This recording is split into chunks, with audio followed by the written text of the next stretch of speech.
Good morning all friends. मेरे legal advice by Sheikh Javed Mohammad advocate channel पर आपका स्वागत है। आज के हमारे वीडियो का टाइटल है जब बाप एक हो और माँ अलग अलग हो तब भाई बहन का हिस्सा किस प्रकार से निकाला जाएगा। सूरह अन्निसा की आयत नंबर 176।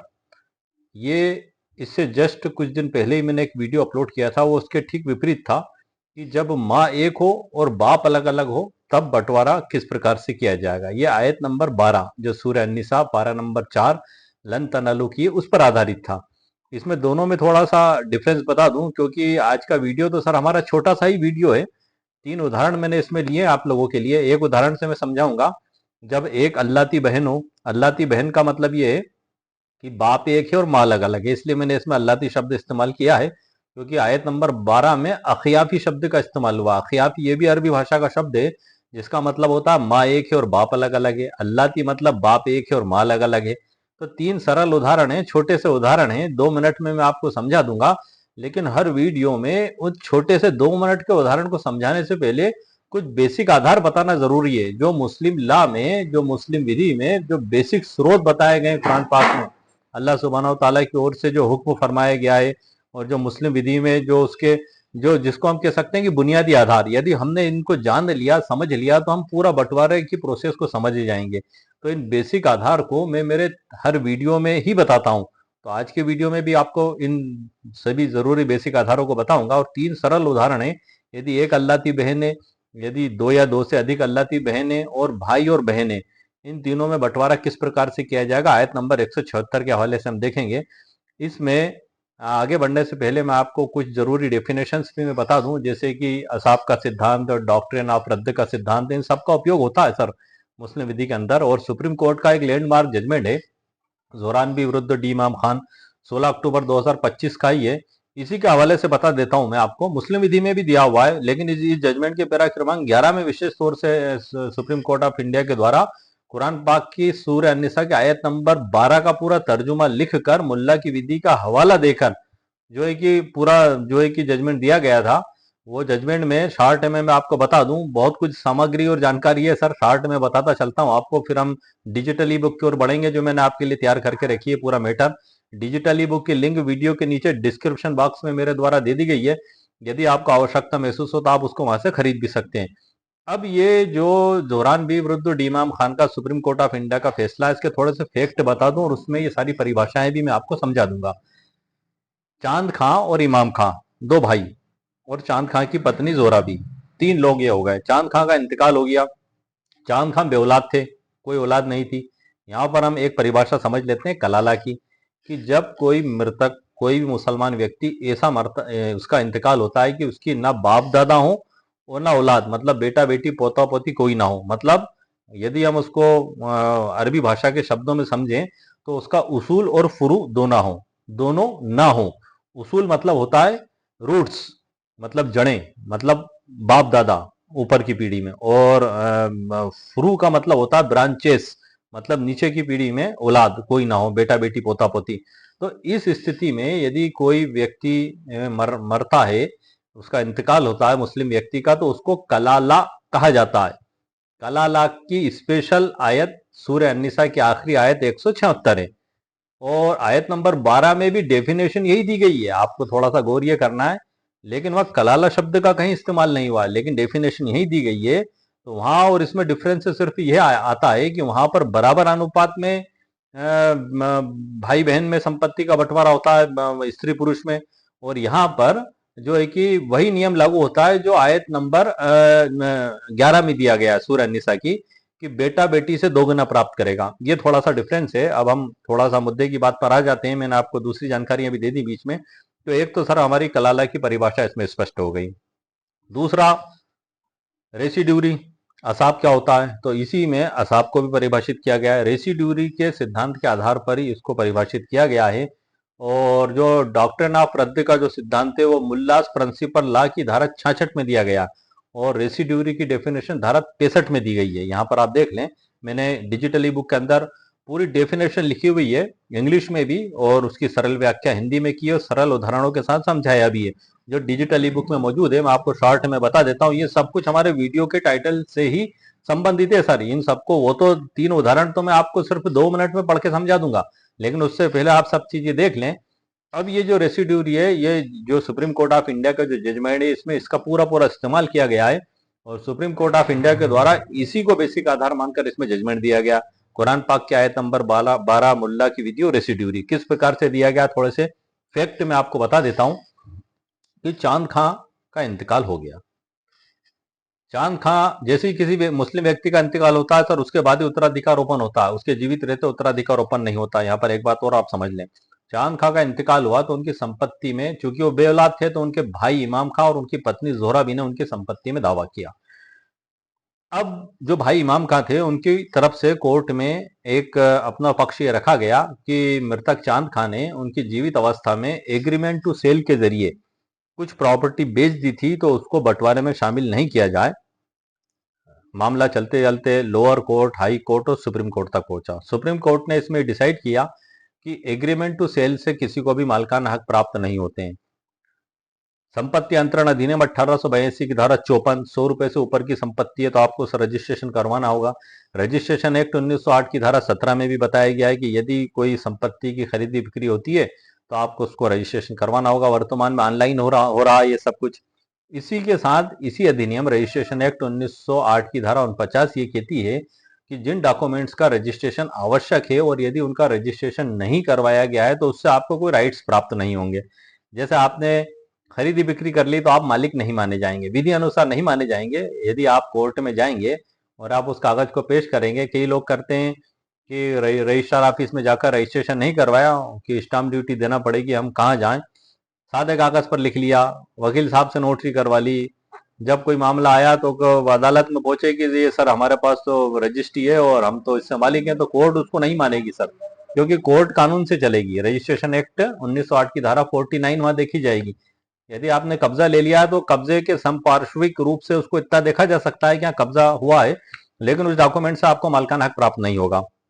तो सर्वोच्च न्यायालय ने एग्रीमेंट टू सेल के जरिए जो प्रॉपर्टी मृतक चांद खां ने बेची थी उसके आधार पर मालिक नहीं माना और उसको भी बंटवारे में शामिल माना। तो इसको मातृका शब्द से परिभाषित किया गया। मातृका एक अरबी भाषा का शब्द है जिसमें मृतक की तमाम चल अचल संपत्ति जो बंटवारे में शामिल होती है उसको मातृका कहा जाता है। ये चीज सर आपकी दूसरी स्पष्ट हो गई। अब जब इसमें बंटवारा किया गया तो रेसिड्यूरी को अरबी में या उर्दू में आप कह लें असाब कहा जाता है और हिंदी में अवशेष, मतलब बचा हुआ प्राप्त करने वाला। इस जजमेंट के पैरा क्रमांक 11 में इसको भी परिभाषित किया गया है। तो इस सिद्धांत का इसमें पालन किया गया। इस सिद्धांत को भी मैं शॉर्ट में आपको बता देता हूं कि असाब क्या होता है। मृतक का सबसे नजदीकी मर्द वारिस, बेटा, उसके बाद पिता, उसके बाद भाई और उसके बाद चाचा। ये पूरा इसका प्राथमिकता से एक क्रम दिया गया है जो मैंने डिजिटल ई बुक में पूरा लिखा हुआ है आप लोगों के लिए, मुल्ला की विधि के हवाले से लिखा हुआ है सर। तो इसमें चूंकि मृतक का ना तो बेटा था और ना ही जो है कि कोई पत्नी थी, ना कोई बेटी थी, कोई नहीं था। कलाला की परिभाषा में वो मामला आ रहा था, सिर्फ एक मात्र भाई जीवित थे। तो जब किसी व्यक्ति, मुस्लिम व्यक्ति का इंतकाल होता है तो सबसे पहले उसकी संपत्ति उसके निश्चित हिस्सेदारों को दे दी जाती है। उसके बाद जो बचती है वो उसके रेसिड्यूरी मतलब असाब को जाती है। और यदि असाब भी ना हो तो डॉक्ट्रिन ऑफ रद्द के तहत वापस उन निश्चित हिस्सेदारों में लौट कर आ जाती है। और उन निश्चित हिस्सेदारों में सिर्फ जो ब्लड रिलेशन में होते हैं, जिनका खून का रिश्ता होता है, उन्हीं रिश्तेदारों को प्राप्त होती है, जैसे कि माँ, बेटी, बहन। मर्द वारिस तो है ही नहीं, रेसिड्यूरी तो है ही नहीं, तब ये यही उसमें आएंगे।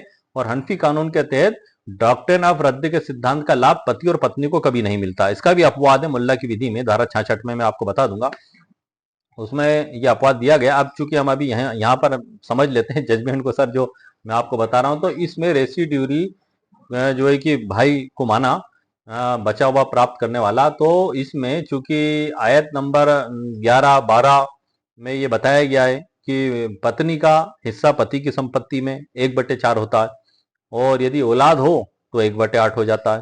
क्योंकि यहाँ कोई औलाद नहीं थी तो 1/4 हिस्सा जोहरा बी को दिया गया 25% और बाकी की 75% संपत्ति रेसिड्यूरी की हैसियत से उनके भाई इमाम खान ने प्राप्त की। तो ये एक जीता जागता उदाहरण है सर्वोच्च न्यायालय का, सुप्रीम कोर्ट ऑफ इंडिया का आप लोगों को सीखने और समझने के लिए पूरा जजमेंट मैंने डिजिटल ई बुक में लिखा है सर। सरल व्याख्या भी की है, उसमें मौजूद है, आप देख सकते हैं। अब ये जो, ये तो सर उनका हो गया डिसाइड। अब यहाँ पर जो रेसिड्यूरी होता है, यदि यहाँ पर उनका कोई बेटा होता तो फिर हालात पूरे बदला जाते। फिर भाई को नहीं मिलती, फिर जो है कि बेटा फिर वो सारी संपत्ति प्राप्त करता। अब मैं आपको थोड़ा सा इसमें बता दूं, जो है कि मुस्लिम विधि के तहत जो बंटवारे होते हैं, तो उन सबसे पहले एक महत्वपूर्ण चीज की जाएगी सर, जो मैं आपको बता दूं। बंटवारा करने से पहले जो 3 काम किए जाएंगे, उसमें नंबर 1 है कि मरने वाले के कफन दफन का खर्चा जो भी होगा वो उसकी संपत्ति में से निकालकर अलग रखा जाएगा। दूसरा, यदि मरने वाले व्यक्ति, जिसको मैयत कहते हैं, उसके ऊपर कोई कर्जा बाकी है तो वो कर्जा उसकी संपत्ति में से निकालकर अदा किया जाएगा। तीसरा, यदि उसने उसकी जीवित अवस्था में वाजिब वसीयत 1/3 की है तो वो वसीयत की संपत्ति निकालकर अलग रखी जाएगी। उसके बाद फिर जो संपत्ति बचेगी उसमें बंटवारा किया जाएगा। ये संपूर्ण वर्ल्ड में, पूरे वर्ल्ड में जहां जहां मुस्लिम्स रहते हैं उनके द्वारा जो बंटवारा किया जाएगा, तो सबसे पहले यही काम किए जाएंगे। मेरा वीडियो सर भारत के सभी मुसलमानों के लिए तो महत्वपूर्ण है ही, उसके अलावा ऑल वर्ल्ड में जहां जहां मुस्लिम्स रह रहे हैं उन सबके लिए भी बड़ा उपयोगी है। कारण पूरे वर्ल्ड में कुरान पाक एक ही पढ़ा जाता है, ना उसमें जेर का फर्क है ना जबर का फर्क है, और उसके उसमें जो अल्लाह सुब्हानहू तआला ने हुक्म फरमाया वो सभी पर लागू है। अब यहाँ पर जो है कि इसमें जो 3 हिस्सेदार होते हैं सर, निश्चित हिस्सेदार, और दूसरा अवशेष बचा हुआ प्राप्त करने वाला, और तीसरा दूर के रिश्तेदार। अब निश्चित हिस्सेदार क्या होते हैं सर, थोड़ा सा मैं आपको ये भी बता दूं कि कुरान पाक में अल्लाह सुब्हानहू तआला ने जो हुक्म फरमा दिया कि इसको इतना, इसको इतना, इसको इतना मिलेगा, तो उसी को निश्चित हिस्सेदार कहा जाता है। जैसे कि कुरान पाक की आयत नंबर 11 में अल्लाह सुब्हानहू तआला ने फरमा दिया कि बेटा बेटी से दोगुना प्राप्त करेगा, और आयत नंबर 12, आयत नंबर 176 इसमें फरमाया है कि यदि इकलौती बेटी है तो 1/2 हिस्सा प्राप्त करेगी, 2 या 2 से अधिक बेटियां हैं तो 2/3 प्राप्त करेंगी। पति की संपत्ति में पत्नी 1/4 हिस्सा प्राप्त करेगी। यदि औलाद नहीं है, और यदि औलाद है तो 1/8 प्राप्त करेगी। यदि मृतक का जो है कि वारिस में माँ बाप हैं और बेटा है, तो जो है कि माँ बाप 1/6 1/6 प्राप्त करेंगे, और बचा हुआ बतौर असाब के रेसिड्यूरी के बेटा प्राप्त करेगा। यदि मृतक के माँ बाप और बेटी हैं तो जो है कि माँ का हिस्सा निकाल कर रख दिया जाएगा अलग, बेटी का निकाल दिया जाएगा, और बचेगा जो भी वो पूरा पिता बतौर रेसिड्यूरी प्राप्त करेगा। ये निश्चित हिस्से हैं जो मैं आपको बता रहा हूँ। बताने का मतलब ये है कि यही निश्चित हिस्सेदार हैं। जब इनका हिस्सा निकाल कर अलग रख दिया जाएगा, उसके बाद जो बचेगा वो रेसिड्यूरी प्राप्त करेंगे। और यदि कोई रेसिड्यूरी भी नहीं है, कोई असाब भी नहीं है, ना तो बेटा है, ना पिता है, ना भाई है, ना चाचा है, ना चचाजाद भाई है, ना चचाजाद भाई का बेटा है, कोई भी नहीं है रेसिड्यूरी में, ये सब भी आते हैं उसमें, पूरी डेफिनेशन मैंने डिजिटल ई बुक में लिख रखी है। तब वो संपत्ति जो है वो डॉक्ट्रिन ऑफ रद्द के तहत उन्हीं खून के रिश्तेदारों को लौट कर आ जाती है, जिसमें माँ बेटी बहन खास तौर से, और पति और पत्नी इसमें हिस्सा प्राप्त नहीं करते हैं। लेकिन एक कंडीशन है, जो धारा 66 है मुल्ला की, उसमें ये डॉक्ट्रिन ऑफ सिद्धांत का अपवाद भी बताया गया है कि यदि मृतक की एकमात्र वारिस पत्नी है, ना तो कोई रेसिड्यूरी है, ना कोई दूर का रिश्तेदार है, तब यदि हम बेसिक सिद्धांत को देखें हनफी कानून के तहत कि पति और पत्नी कभी डॉक्ट्रिन ऑफ रद्द के लाभ नहीं ले सकते, तो उसके अनुसार तो बैतुल माल में जाएगी, सरकारी खजाने में, या दूर के रिश्तेदारों में। अब जब नहीं है तो इसमें फिर जो मुस्लिम विद्वानों ने जो है कि इसकी व्याख्या की, और उसको इस्लाम के तहत ही इस प्रकार से उसको माना कि वो पूरी बची हुई संपत्ति धारा 66 में जो अपवाद लिखा हुआ है मुल्ला की विधि में, डॉक्ट्रिन ऑफ रद्द के तहत वापस पत्नी को प्राप्त हो जाएगी। तो इस तरीके से पत्नी पूरी 100% संपत्ति प्राप्त कर लेगी। इस पे स्पेशल वीडियो और स्पेशल डिजिटल ई बुक में बना चुका हूं, मेरे चैनल पर अपलोडेड है। तो ये एक सिचुएशन यहाँ पर आ गई डॉक्ट्रिन ऑफ रद्द की, मैंने आपको समझाने के लिए सर बताई है। एक व्यूवर ने भी सवाल किया था राजस्थान के अलवर जिले से, तो मैंने स्पेशल वीडियो भी बना दिया था इस पे। और यदि आप लोगों के कोई भी सवाल हैं, अभी मैं चूंकि सर मुस्लिम विधि पे ही वीडियो बना रहा हूँ, तो आप लोगों के यदि इससे रिलेटेड, बंटवारे से रिलेटेड कोई भी सवाल है, तो आप वीडियो के नीचे कमेंट्स करें आप। मैं लगभग 35 वीडियो बना चुका हूं सर। आयत नंबर 11 पूरी कंप्लीट कर चुका हूं, मैं 12 पूरी कंप्लीट कर चुका हूं, और आयत नंबर 176 भी कंप्लीट हो जाएगी आज। उसके बाद इससे रिलेटेड कुछ डिफरेंस उदाहरणों पे मैं और बना दूंगा वीडियो। लेकिन जो बंटवारे का पूरा मुकम्मिल मैं कानूनी जानकारी मेरे इस चैनल पर दे चुका हूँ। मुझे पूरा यकीन है कि इंशाल्लाह आपके हर सवाल का जवाब मेरे चैनल पर आपको मिल जाएगा मुस्लिम विधि से रिलेटेड। क्यों? क्योंकि 100 आयत नंबर 11, 12 और 176 यही मुख्य आधार है सर बंटवारे के। और ये डॉक्ट्रिन ऑफ रद्द और रेसिड्यूरी, ये इन्हीं की डेफिनेशंस के आधार पे पूरा मुस्लिम विधि के तहत बंटवारे की कार्रवाई की जाती है। तो सब कुछ मैं समझा चुका हूँ। लगभग 35 से ऊपर मैं वीडियो बना चुका हूँ, 35 से ऊपर मुस्लिम लॉ पे बंटवारे के ऊपर ही खास तौर से। इससे पहले मैंने हिंदू उत्तराधिकार अधिनियम 1956 पर तकरीबन 200 वीडियो बनाए सर। वसीयत और BNS 2023, BNSS 2023, एविडेंस एक्ट और विभिन्न लॉ टॉपिकों पर व्यूअर्स के सवालों पर काफी वीडियो मैंने बनाए हैं। मैं मेरे चैनल पर विधि से संबंधित वीडियो ही अपलोड करता हूं। और इसके बाद जब ये मुस्लिम विधि का पूरा टॉपिक पूरा हो जाएगा तो फिर मैं नेक्स्ट लॉ में उसको लूंगा। इसलिए मेरा आप सभी लोगों से कहना है कि यदि आप लोगों के बंटवारे से, खास तौर से बंटवारे से रिलेटेड कोई सवाल है तो वीडियो के नीचे आप कमेंट जरूर करें। मैं उसकी स्पेशल आपको पूरी जानकारी देने की इंशाल्लाह कोशिश करूंगा। अब मैंने जो आपको ज़रूरी चीज़ें सर बता दी, और अखियाफी भाई बहन माँ एक बाप अलग अलग, अल्लाती भाई बहन मतलब बाप एक और माँ अलग अलग हैं। तो ये पूरी डेफिनेशन से ये सारी जानकारी मैंने पूरे डिटेल में सर डिजिटल ई बुक के अंदर आपके लिए नोट करके रखी है। और मैं आपको कुछ महत्वपूर्ण जानकारी और दे दूं, जैसे कि जो जोहरान बी का जो मामला है सुप्रीम कोर्ट ऑफ इंडिया का, उसमें पैतृक संपत्ति और स्वर्जीय संपत्ति में कोई डिफरेंस नहीं होता है। यह पैरा क्रमांक 11 में बता दिया गया है। पैरा क्रमांक 11 में यह स्पष्ट कर दिया गया कि मुस्लिम विधि में पैतृक संपत्ति और स्वर्जीय संपत्ति में अंतर नहीं होता है, हिंदू विधि में होता है सर। हिंदू विधि में मतलब जो 4 पीढ़ी से बिना बंटवारे के जो संपत्ति चली आ रही है यदि, तो उसको पैतृक संपत्ति माना गया। यदि बीच में उनमें बंटवारा हो गया तो वहां से वो प्रॉपर्टी सेल्फ एक्वायर्ड मानी जाएगी, वो पैतृक नहीं मानी जाएगी।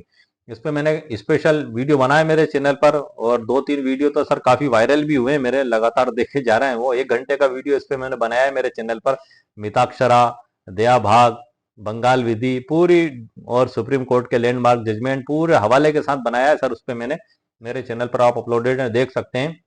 इसमें थोड़ी सी जानकारी आपको दे दूं, सुप्रीम कोर्ट का लैंडमार्क जजमेंट है सुनीता शर्मा विरुद्ध राकेश शर्मा 2020 का। मतलब बेटी को भी बेटे के समान ही कोपार्टनर मान लिया गया है हिंदू विधि के तहत, और वो बेटे के बराबर ही संपत्ति बेटी प्राप्त करती है। और हिंदू उत्तराधिकार अधिनियम 1956 की धारा 6 में अमेंडमेंट भी किया गया विशेष तौर से।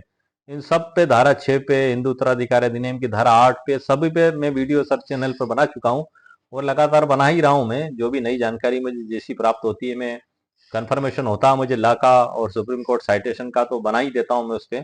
तो अब मैं सर अब आपको आगे की जानकारी, अखियाफी की परिभाषा, अल्लाती की परिभाषा, और ये सभी 3 सरल उदाहरण, आयत नंबर 176 की पूरी डेफिनेशन, और जोरान बी का जो जजमेंट है उसका पैरा क्रमांक 11, ये सब कुछ मैं जानकारी आपको डिजिटली बुक के अंदर से देता हूँ। पूरी डिटेल के साथ मैंने आप लोगों के लिए नोट करके रखी है। आइए सर, लेट्स गो। मगर आगे बढ़ने से पहले एक बात मैं बता दूं सर आपको, कि चूंकि हमारा वीडियो कुरान पाक पर आधारित है, कुरान पाक की आयत से, तो हम थोड़ा सा ये समझ लेते हैं कि आखिर कुरान पाक ये इसका वजूद कहाँ से आया। क्योंकि हर चीज का एक बेसिक आधार होता है, हर चीज का लाका। जैसे कि दंड प्रक्रिया संहिता जो पहले थी, अब वो BNS 2023 हो गई है, कि किसी ने मारपीट कर ली तो उस पर धाराएं लगती हैं। प्रोसीजर BNSS 2023 के तहत अप्लाई होती है। हिंदू विधि मौजूद है, ऐसी मुस्लिम विधि में जो कुरान पाक है, इसका वजूद कहाँ से आया? तो ये इतिहास की एक महान घटना है, आखिरी नबी मोहम्मद सल्लल्लाहु अलैहि वसल्लम पर कुरान पाक का नाजिल किया जाना। नबी करीम सल्लल्लाहु अलैहि वसल्लम की जब उम्र 40 वर्ष थी और वो गारे हिरा में अल्लाह सुब्हानहू ताला की इबादत में मशगूल थे, तब पहली वही फरिश्ते जिब्रील अलैहिस्सलाम के जरिए उन पर नाजिल फरमाई गई, इकरा मन रब्बे का। और उसके बाद 23 साल की अवधि में पूरा कुरान पाक आखिरी नबी मोहम्मद सल्लल्लाहु अलैहि वसल्लम पर नाजिल फरमाया गया। यह अल्लाह की किताब है, किसी इंसान की लिखी हुई किताब नहीं है सर। और इसमें इंसान की जिंदगी के तमाम पहलुओं पर अल्लाह सुब्हानहू तआला ने हुक्म फरमा दिया, उन्हीं में बंटवारे के भी हुक्म है, और ऑल वर्ल्ड में एक ही प्रकार से लागू होते हैं। इसके बाद जब कुरान पाक नाजिल कर दिया गया और उसमें ये आयतें नाजिल हो चुकी हैं, तो यही वो बेसिक आधार है जिसके आधार पर जो है कि तमाम बंटवारे की कार्रवाई की जाती है। इसके मूल्य और महत्व को समझाने के लिए मैंने मेरे मुस्लिम विधि के सभी वीडियो में 4 लाइन कही है। इसमें भी मैं आपको बताना चाहूंगा, हक की बात करता हूं कुरान की रोशनी में, अल्लाह का इंसाफ झलकता है हर एक जिंदगी में। ना किसी का हक मारा जाए, ना कोई महरूम रहे। यही है फलसफा इस्लाम का खुदा की बंदगी में। आइए सर, अब हम वीडियो को प्रारंभ करते हैं, डिजिटल ई बुक की ओर बढ़ते हैं। आइए सर, लेट्स गो सर। देख रहे हैं सर कंप्यूटर स्क्रीन पर, मुस्लिम वरासत, जब बाप एक और माँ अलग अलग हों तो सोतेले भाई बहनों का हक, आयत नंबर 176। ये कुरान पाक, ये जो है हमारे वीडियो का भी टाइटल है और डिजिटल ई बुक का भी टाइटल है। इसके ऊपर कुरान पाक की एक आयत खैर और बरकत के लिए मैंने लिखी है, इन्नहु मिन सुलेमाना व इन्नहु बिस्मिल्लाहिर रहमानिर रहीम अल्लाह तालु अलैयतुनी मुस्लिमीन। ये सुलेमान अलैहिस्सलाम के खत का एक अंश है जो उन्होंने सबा की मलिका को लिखा था। खैर और बरकत के लिए इसे मैंने डिजिटल ई बुक के ऊपर भी लिखा है और वीडियो के अंदर पढ़ा भी मेरे द्वारा इसलिए गया है, खैर और बरकत के लिए। अब हम शुरू करने से पहले सबसे पहले दोनों परिभाषाओं को देख लेते हैं। अखियाफी भाई बहन और अल्लाती, वे भाई बहन जिनकी माँ एक हो लेकिन बाप अलग अलग हो। परिभाषा समझ लेते हैं इसकी। जब एक विधवा या तलाकशुदा औरत दूसरे मर्द से निकाह करती है तो उसके पहले पति से हुए बच्चे और दूसरे पति से हुए बच्चे आपस में अखियाफी भाई बहन कहलाएंगे। ये इसकी डेफिनेशन हो गई सर। इसे सूरह अन्निसा की आयत नंबर 12 पारा नंबर 4 के अनुसार तय होते हैं इसमें इसके हिस्से से, जो मैंने आपको बताया था। इस श्रेणी में भाई और बहन को बराबर 1:1 हिस्सा मिलता है। या मर्द और औरत से दोगुना वाला नियम लागू नहीं होता। इसी प्रकार से अल्लाती भाई बहन वे भाई बहन हैं जिनका बाप एक हो लेकिन माँ अलग अलग हो। परिभाषा इसकी मैं आपको बता दूं, जब एक मर्द एक से ज्यादा निकाह करता है तो उसकी अलग अलग बीवियों से होने वाले बच्चे आपस में अल्लाती भाई बहन कहलाएंगे। इन्हें आम भाषा में सोतेले भाई बहन भी कहा जाता है जिनका पिता एक ही हो। कानूनी आधार जो है इनके हिस्से सूरह अन्निसा की आयत 176 पारा 6 के अनुसार तय होते हैं। इसकी विशेषता यह है कि यहाँ भाई को बहन से दोगुना हिस्सा मिलता है। ये असाभा रेसिड्यूरी की श्रेणी में आ जाते हैं। और इसके एक तुलनात्मक चार्ट भी मैंने इसमें तैयार किया है। और तीसरी श्रेणी आती है सगे भाई बहनों की, जिनके माँ और बाप दोनों एक ही होते हैं और वरासत में सगे भाई बहन हमेशा अल्लाती भाई बहनों को महरूम कर देते हैं। यानी अगर सगा भाई मौजूद है तो अल्लाती भाई को हिस्सा नहीं मिलेगा। अक्सर लोग सोतेले शब्द में उलझ जाते हैं। उन्हें बताना जरूरी है कि सोतेलापन बाप की तरफ से अल्लाती है या माँ की तरफ से अखियाफी है। ये तो सर डेफिनेशन हो गई इसकी। अब ये क्यूआर कोड भी दिया हुआ है सर मैंने इसमें इसमें लिखा हुआ ऊपर, कानून की बारीकियों को समझने के लिए हमारे लीगल चैनल को सब्सक्राइब करें। तो जब भी आप डिजिटल ई बुक खरीदेंगे तो आपको उसके अंदर एक क्यूआर कोड मिल जाएगा। उस क्यूआर कोड पे जब आप मोबाइल से स्कैन करेंगे तो सीधे मेरे चैनल पर पहुंच जाएंगे। तो वहां पर आप मेरे चैनल को लाइक भी करें और सब्सक्राइब भी करें और शेयर भी करें। ये इसी मकसद से दिया गया है मेरे द्वारा इस डिजिटल ई बुक के अंदर। और इसमें महत्वपूर्ण जानकारियां भी हैं सर, वो मैं आपको वीडियो के अंत में बताऊंगा। इसकी विषय सूची से परिचय भी वीडियो के अंत में कराऊंगा। इसमें विषय सूची है तकरीबन 57 अध्याय सर इसमें हो चुके हैं, समथिंग समथिंग। और उसके अलावा इसमें डिस्क्लेमर भी है और प्रस्तावना भी है। ये सब कुछ शुरुआत में मेरे द्वारा लिखा गया है। मैं स्क्रॉल करके ले जा रहा हूँ, आप देख रहे हैं। मैं भी सीधे मुद्दे की बात पर हम आ चुके हैं। ये आप देख रहे हैं शुरुआत मुख्य मुद्दे से। और ये आयत नंबर 176 पर आ चुके हैं सर हम। और इसको पूरा तर्जुमा मैंने लिखा हुआ है तो मैं इसका तर्जुमा सर पढ़ देता हूँ क्योंकि हमारा वीडियो इसी से संबंधित है। ये अल्लाह सुब्हानहू तआला ने जो कुरान में हुक्म फरमाया उसी का हिंदी तर्जुमा मैं आपको पढ़ रहा हूँ क्योंकि हमारा वीडियो विशेषता आयत नंबर 176 कलाला पर ही चल रहा। लोग आपसे हुक्म दरियाफ्त करते हैं तो आप फरमा दीजिए कि अल्लाह कलाला के बारे में तुमको यह हुक्म देता है कि अगर कोई फोत हो जाए जिसके औलाद ना हो और ना माँ बाप हो और उसके बहन हो तो उस बहन को कुल तरके का 1/1 निस्फ मतलब 1/2 हिस्सा मिलेगा और वो अपनी बहन का वारिस होगा अगर वो बहन फौत हो जाए। अगर उसके औलाद ना हो, अगर बहनें दो हो तो उनको कुल तरके का 2/3 हिस्सा मिलेगा। और अगर वारिस चंद बहनें मर्द और औरत तो एक मर्द को 2 औरत के हिस्से के बराबर मिलेगा।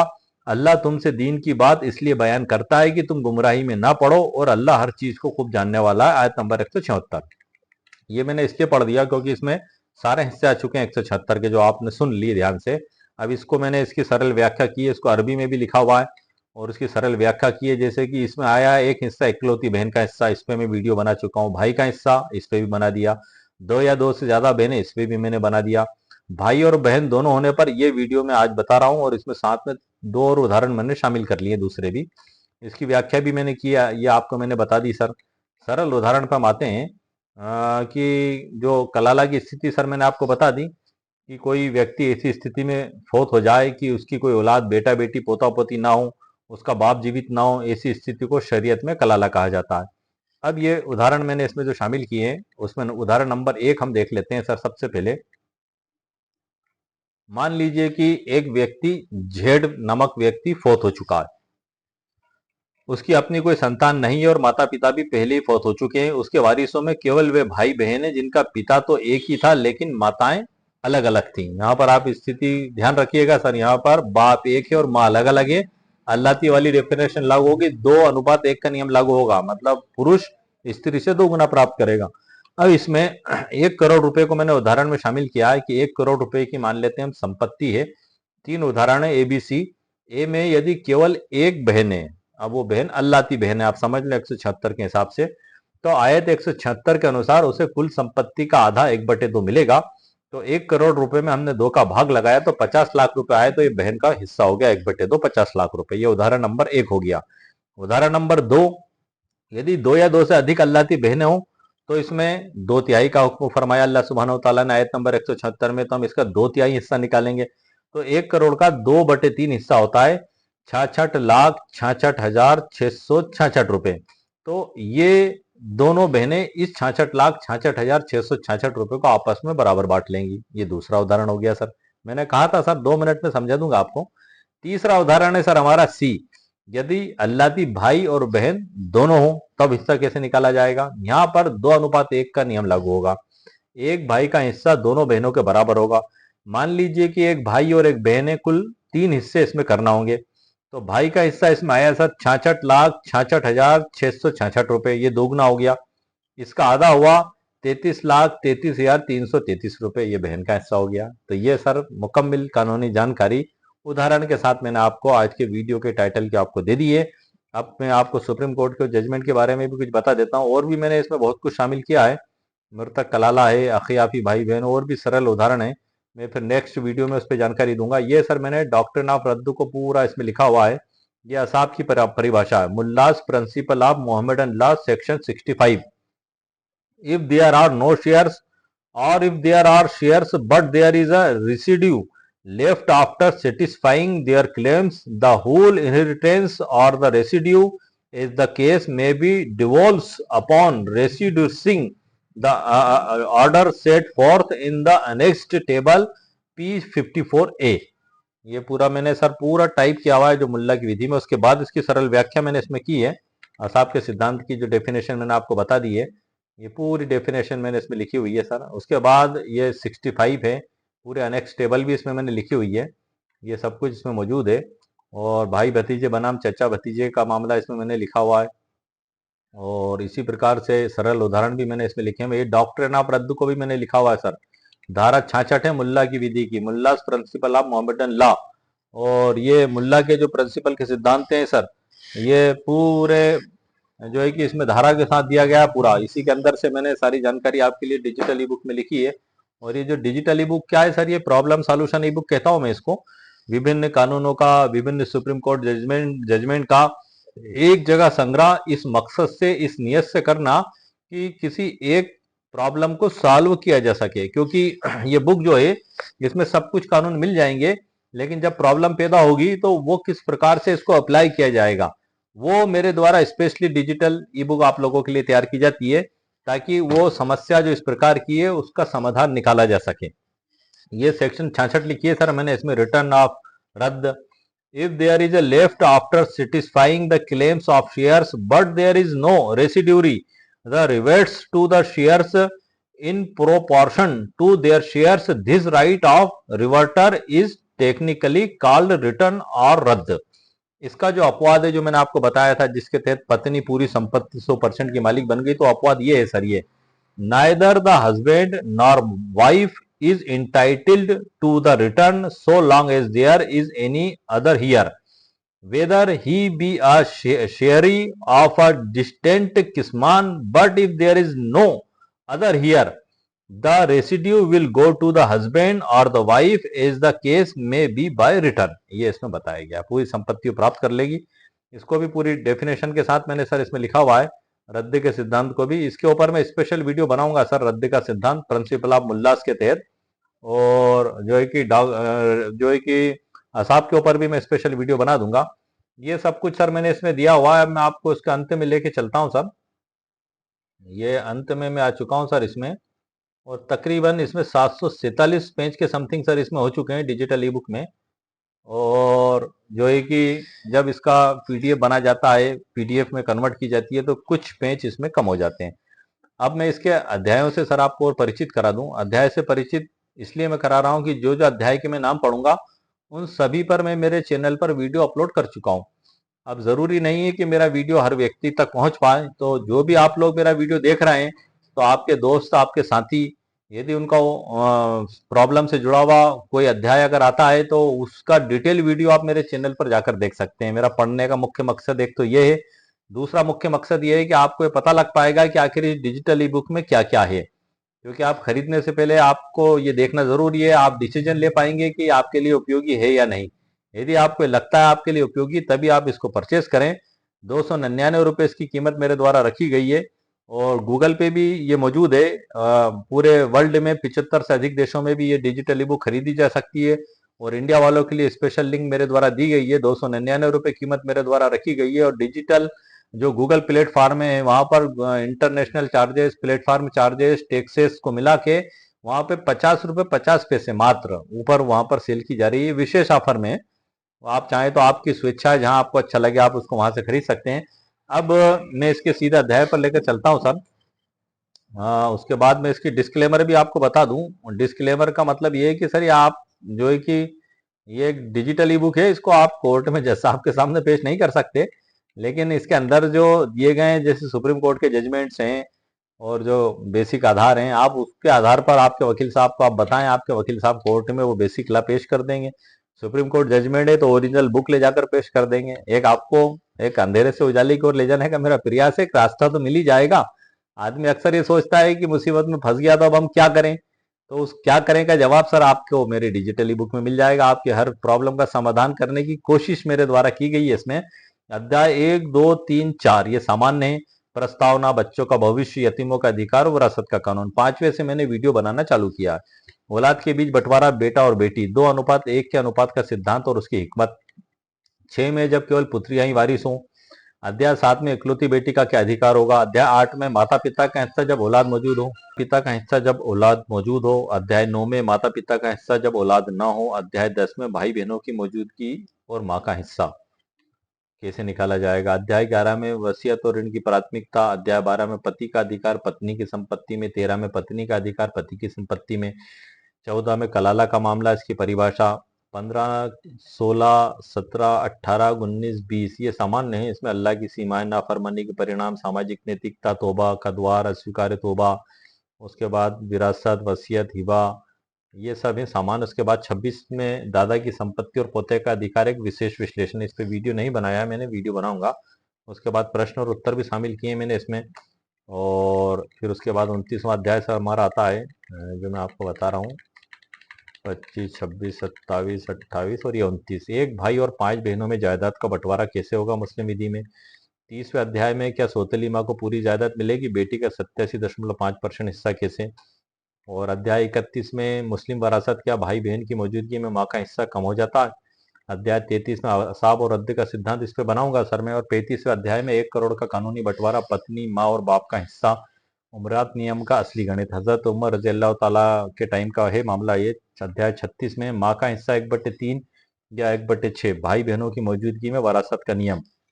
और अध्याय 37 में बीवी की संपत्ति में पति का हिस्सा और शोहर की संपत्ति में पत्नी का हिस्सा। ये हो गया हमारा। 39 में अगर माँ एक है और बाप अलग अलग, तो भाई बहन को कितना हिस्सा मिलेगा। उसको ठीक विपरीत, जब बाप एक है और माँ अलग अलग है। ये आज ही का वीडियो है।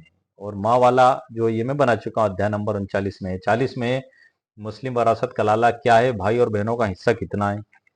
और 41 में वरासत में रद्द का कानून, बेटी और सौतेली माँ के बीच जायदाद का बंटवारा किस प्रकार से होगा। 44 में सगी माँ को 25% और बेटी को 75% हिस्सा कब मिलता है। अध्याय 44 में पत्नी, माँ और बेटी के बीच संपत्ति का बंटवारा। अध्याय 45 में चचेरा भाई मौजूद है तो रद्द का नियम फेल हो जाता है, जानिए माँ और बेटी का हिस्सा क्यों घट जाता है। अध्याय 46 में बेटी के साथ सगी बहन का हिस्सा, समझिए असाबा का नियम और 5 करोड़ के उदाहरण के साथ। अध्याय 47 में बेटी और सगी बहन को आधा आधा हिस्सा कब मिलता है, 50-50 का नियम, इस पे सब पे बना चुका हूँ सर मैं। 48 में क्या चचा की जायदाद में भतीजे का कोई हक है, भतीजों को मिला हिस्सा, भतीजी क्यों रह गई खलियात। अध्याय नंबर 49 में क्या निसंतान विधवा को पति की पूरी संपत्ति मिलेगी, बेवा का हक, जी हाँ सर मिलेगी, वो मैंने बना दिया उस पे। अध्याय 50 में जायदाद मैयत की होगी तभी तो बटेगी, जानिए हिबा और रजिस्ट्री के बाद वारिसों का हक कैसे खत्म हो जाता है। अध्याय 51 में सावधान 5 तरीकों से, यदि इन 5 तरीकों से प्रॉपर्टी का ट्रांसफर हो गया तो उसमें हक खत्म हो जाता है, किस प्रकार से बना चुका हूँ वीडियो। 52 में बेटे की मौजूदगी में चचेरे भाई का हक खत्म, जानिए मुस्लिम ला में वारिसों की श्रेणियां और हिस्से। और एक मिनट सर, अध्याय 53 में 42 साल पुराने जटिल केस का स्टेप बाय स्टेप समाधान, दादा से लेकर पर पोते पोतियों तक का बंटवारा पूरा निकाल कर मैंने इसमें बताया है। एक जूनियर मेरे वकील साहब है, उन्होंने क्वेश्चन भी किया था, स्पेशल वीडियो भी बनाया। 1976 में थे जो शकूर खान नाम के व्यक्ति, पूरी संपत्ति उन्हीं के नाम से थी। उनके 3 वारिसान बचे थे, उनकी पत्नी छोटिया भी और बेटी नन्नी भी और बेटे गफूर खां। और बंटवारा नहीं हुआ था उनके बीच में, कोई बंटवारा नहीं हुआ, ऐसे ही चले आ रहे थे। और फिर छोटिया भी का इंतकाल हो गया 1989 में, फिर भी बंटवारा नहीं हुआ। फिर इंतकाल हो गया 2018 में बेटे गफूर खां का, फिर भी बंटवारा नहीं हुआ। और फिर जब आखिरी में बचे नन्नी भी और गफूर खां के 3 बेटियां और एक बेटे, तब बंटवारे की स्थिति बनी। तो पूरा सिलसिलेवार बंटवारा इसमें मैंने निकाल कर दिखाया है, वीडियो स्पेशल अपलोड किया है, स्पेशल डिजिटल ई बुक भी बना दी है। सबसे पहले शकूर खां की संपत्ति उनकी बेवा और बेटा बेटी में बांटी जाएगी। फिर जब उनकी पत्नी मर गई तो उनकी संपत्ति उनके बेटे बेटी में, फिर उसकी बेटे में, ऐसे पूरा मैंने व्यवस्थित निकाल के बताया है, वीडियो बना दिया है। 55 में आएगा, 54 में आएगा, जब ना औलाद हो ना बाप तो बहन को मिलेगी आधी संपत्ति, शरीयत का सबसे महत्वपूर्ण नियम। और 55 में आएगा बहन की संपत्ति और भाई का हक कब मिलेगी, 100%, भाई को भी 100% मिल सकती है सर, ऐसी स्थितियां हैं। 2 या 2 से अधिक जायदाद, 2 या 2 से ज्यादा बहनें हैं तो शरीयत में विरासत का 2/3 हिस्से का नियम, आयत नंबर 176, मतलब 2 या 2 से अधिक बहनें हैं तो कलाला की जो आयत है 176, इसके तहत कैसे हिस्सा निकाला जाएगा। और 57 में वसीयत की सच्चाई, क्या सौतेली माँ पूरी जायदाद अपने नाम कर सकती है, इस पे भी एक व्यूअर्स ने सवाल किया था कि उनके पिता की मृत्यु हो गई थी और उनकी 2 बीवियां थीं, एक बीवी निसंतान थी, दूसरी बीवी के एक बेटा बेटी थे। तो जो निसंतान पत्नी थी उन्होंने पूरी संपत्ति की वसीयत उनके नाम लिखा कर हिबा करके उनके भाई को दे दी। अब वो दावे लड़ रहे हैं कोर्ट में, अब उनको हिस्सा ही नहीं मिला। तो ये उनका सवाल था। हालांकि मुस्लिम विधि में 1/3 से अधिक संपत्ति की वसीयत नहीं की जा सकती 1/3 से, और यदि 1/3 से अधिक करी भी जाती है तो तमाम वारिसान की सहमति लेना उसमें जरूरी होता है, वरना विधि अनुसार मान्य नहीं होती है वो वसीयत। और वो जो भी हो, मैंने स्पेशल सर उस पर वीडियो बना दिया, डिजिटल ई बुक भी मेरे द्वारा वहाँ पर लिखी जा चुकी है। और उसके बाद फिर इसमें डिस्क्लेमर है, डिस्क्लेमर भी मैंने आपको बता दी है। और लगभग लगभग सभी महत्वपूर्ण जानकारियां सर मैं आपको दे चुका हूँ। और ये मुस्लिम विधि का टॉपिक लगभग लगभग हमारा पूरा हो चला है सर। ये 35 से ऊपर मैं वीडियो बना चुका हूँ, 35 से ऊपर। अब यदि आपका मुस्लिम विधि से रिलेटेड कोई भी क्वेश्चन है तो आप पहले मेरे चैनल पर जाइए, वहां पर देखिए। यदि आपको उन 35 वीडियो में आपके सवाल का जवाब नहीं मिलता है, उसके बाद फिर मेहरबानी करके आप कमेंट्स करिए, क्योंकि ये जो कमेंट्स अभी करे गए थे इनके ऊपर मैं वीडियो बना चुका था। उनकी कमेंट्स आने के बाद ही वीडियो बना दिए, तो उसके बाद भी वो कमेंट्स कर रहे थे, ना तो उन्होंने वीडियो देखा ना मेरे चैनल पर गए। तो आप जो है कि मेरे चैनल को सब्सक्राइब भी कर दें और बेल आइकन को भी आप दबा दें उसको, तो मैं जो भी वीडियो बनाऊंगा तो उसका नोटिफिकेशन आपके पास पहुंच जाएगा। कई बार वीडियो का नोटिफिकेशन नहीं पहुंच पाता है, इसलिए आप सब्सक्राइब भी कर दें और नोटिफिकेशन पे भी आप वो क्लिक कर दें, वहाँ जो होता है घंटी जिसको कहते हैं दिखती है। तो इस प्रकार से आज के वीडियो में सर मैंने आपको मुकम्मल कानूनी जानकारी प्रदान कर दी है। और अब मुस्लिम विधि से रिलेटेड कुछ और वीडियोस बचे हुए हैं, जो मैं अभी नेक्स्ट कुछ दिनों में और बनाऊंगा। उसके बाद फिर आप लोगों के जो भी सवालात हैं उसके ऊपर भी मैं देखूंगा, और जो भी ला है लेटेस्ट ला उसके आधार पर फिर मैं नेक्स्ट वीडियो आपके बनाऊंगा। तो आज के वीडियो में सर मैंने आपको मुकम्मल कानूनी जानकारी आपको प्रदान कर दी है। मुझे नहीं लगता कि कुछ बच रहा है, लेकिन यदि बच रहा है तो आप मेहरबानी करके कमेंट्स कर दें। लगभग 35 वीडियो हर टॉपिक पे बना दिए हैं सर। आयत नंबर 11 जो बंटवारे का मुख्य आधार है, आयत नंबर 12 बंटवारे का मुख्य आधार, आयत नंबर 176 है चल ही रहा है, सब कुछ मैंने व्यवस्थित बनाया है सर, सिलसिलेवार क्रम के साथ बनाया है, और लग के बनाया है, और जो है कि जम के बनाया है, ठहर के बनाया है, ताकि हर टॉपिक इसमें आ जाए। एक सीरीज के हिसाब से बनाया है सिलसिलेवार कि आयत नंबर 11 में कुल कितने बंटवारे अल्लाह पाक ने फरमाए, तो सरल उदाहरणों के साथ समझाएं हर वीडियो में। आयत नंबर 12 में कुल कितने प्रकार के बंटवारे अल्लाह सुब्हानहू तआला ने हुक्म फरमाया, तो पूरे सरल उदाहरणों के साथ मैंने वीडियो में और ई बुक में समझाएं। आयत नंबर 176 में कुल 4 जैसे अभी बताएं, तो उसको भी स्पेशल वीडियो बना दिया और स्पेशल डिजिटल ई बुक मेरे द्वारा बना दी गई है। अब मैं उसको खरीदने का तरीका और बता दूं सर जाने से पहले। जब आप मेरी वेबसाइट पर जाएंगे, जैसे आप क्लिक करेंगे तो वहां पर आपको आपका मोबाइल नंबर, ईमेल आईडी, नाम, उपनाम लिखना होगा और 299 रुपए का आप भुगतान करेंगे। उसके बाद आपकी ईमेल आईडी पर मैसेज आएगा, डाउनलोड लिखा दिखाई देगा। आप डाउनलोड पर क्लिक करेंगे तो आपकी ईमेल आईडी पर डाउनलोड हो जाएगी, पीडीएफ आ जाएगा। दूसरी बात यह है कि गूगल की लिंक से आप खरीदते हैं तो मात्र 50 रुपए 50 पैसे, इंटरनेशनल चार्ज होने की वजह से वहां पर ज्यादा है। उसकी भी खरीदने का तरीका यही है। वहां भी पेमेंट के 4 भुगतान के तरीके उसमें दिए हुए हैं। जैसे आप भुगतान करेंगे तो यहाँ पर आपको एक विशेष रूप से आपके उस पर स्टोर हो जाएगी। मतलब एक आपका कभी मोबाइल घूम गया, गिर गया और आपने नया मोबाइल लिया और आपने वापस आपकी ईमेल आईडी से उससे लॉगिन किया, तो वापस उत्पन्न हो जाएगी, आपको वापस मिल जाएगी हमेशा हमेशा के लिए। और वहां पर आपको पीडीएफ आपको खुद को संभाल कर रखना होगा। तो ये डिजिटल जो ई बुक है, इसके गूगल की लिंक 75 से अधिक देशों के लोगों के लिए मौजूद है। जो भारत के लोग हैं, जो विदेश में रह रहे हैं, कोई कारोबार के सिलसिले में गए हैं, कोई कोई वहां पर जाकर बस ही गए हैं, और या फिर भारत के ही बहुत से लोग हैं। सभी जो भी आपकी स्वेच्छा, आप जहां से खरीदना चाहें, मेरी वेबसाइट पे या गूगल पे जैसा आपको अच्छा लगे आप वहां से खरीद सकते हैं। तो आज के वीडियो में सर मैंने आपको मुकम्मल कानूनी जानकारी प्रदान कर दी। उम्मीद है आपको मेरा वीडियो पसंद आया होगा। मेरे वीडियो को आप लाइक भी करें, शेयर भी करें और सब्सक्राइब भी करें। ओके, शुक्रिया, थैंक यू सर।